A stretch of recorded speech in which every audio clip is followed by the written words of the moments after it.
Hey and welcome. Today we will solve majority element interview question. Let's get into it. Here is the first example. We have an array like this and obviously the count of 3 is more than 2 and it's the majority element here. So we will return 3 as result. Second example. We have a bigger input array and seems like we have 4 2's and 3 1's. So 2 is the majority within this array and we will return that as answer. Let's see how we are going to solve this problem. If we skip the brute force way, just because it takes O of n in power of 2 time, you may guess that there is an obvious solution for solving this with hash maps, which I have a complete video about it as well, so you can check it out later. We can think about having a hash map storing the frequency of each element while we iterating through the array. Then in next iteration over hash map, this time we will look into each entry set of our hash map and the majority element might be pretty much obvious for us using the condition that question descriptions provides for us. The number of counts might be more than the half of the array's length. Now we have elements frequencies, so each number passes that criteria is the answer for us. Let's code up this solution.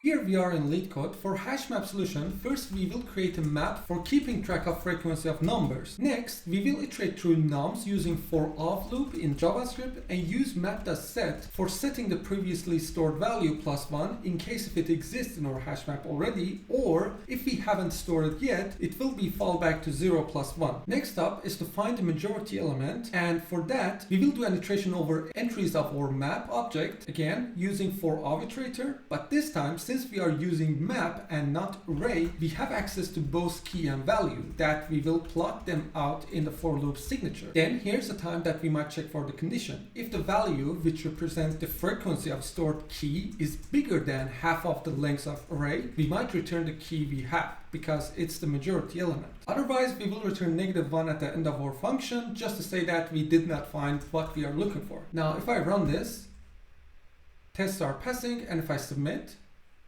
we are in a good shape here, but let's improve this.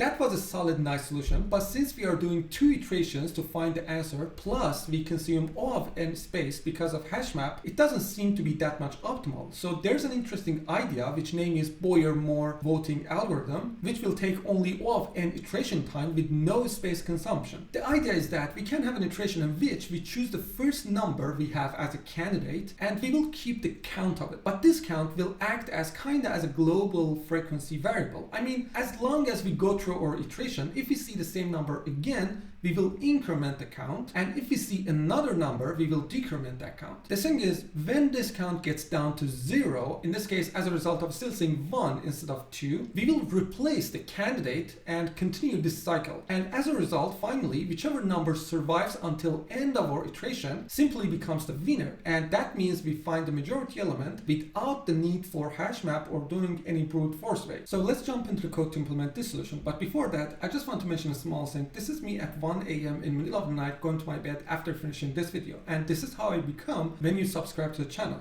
It's still the same, but you get the idea. So please hit that like button and subscribe to the channel. It really supports the channel and keeps me happy. Now let's get right into it. Okay, here we are in Leetcode again. First, we will create a count variable for keeping the global frequency of elements. Then we might have another candidate variable for the number that is going to be replaced based on count. Then a simple iteration over nums array using for-of iterator in JS. Within this loop, whenever the count is 0, we will choose the current number as the candidate. Now we might have one simple condition here that determines how long the candidate number is going to last by just checking if we get the same number or some other number. Finally, we will return the candidate variable, the number that survived until the end of our iteration. Now, if I run this, test cases are passing, and if I submit, we are in a good shape here. Now let's jump into the slides for time and space complexity analysis. So the time complexity will be O of 2n for HashMap solution, which will eventually consider as O of n, and it will be O of n for Boyer-Moore algorithm. The space complexity will be O of n for HashMap and O of 1 for second one. So that was it for this video. Thanks for watching, and please leave a like, comment, and subscribe to the channel. I will put a few more links about different playlists in the description for you to check it out. And finally, hope you enjoyed this video and stay tuned for the next one.